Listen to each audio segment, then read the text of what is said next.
This is, I think, an important study of the International Myeloma Working Group of the Bone Subcommittee of the IMWG, because we have no data in the literature for patients who receive denosumab and have severe renal impairment.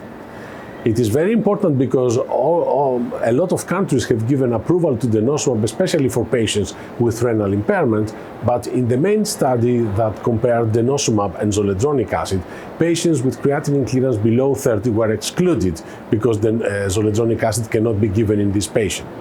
So we wanted to check what is the efficacy and the safety of denosumab in this specific population who was excluded from the study, patients with creatinine clearance below 30 or even patients who are in hemodialysis. So within the centers of the International Myeloma Working Group, we managed to have now more than 100 patients who received denosumab with severe renal impairment, and we've seen that first of all the efficacy is exactly the same, but we have one side effect that needs to be given special attention, and this is hypocalcemia. Patients with severe renal impairment with a standard dose of denosumab of 120 milligram have severe hypocalcemia, and some of these patients need to be hospitalized in order to receive calcium because of hypocalcemia grade 3 and 4. So,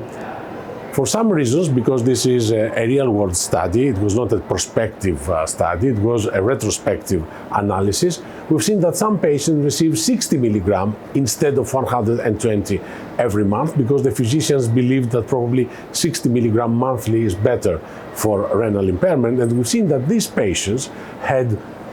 very good efficacy, again with no skeletal-related events during the follow-up of the study, which is around 2 years, but also these patients had low levels of hypocalcemia.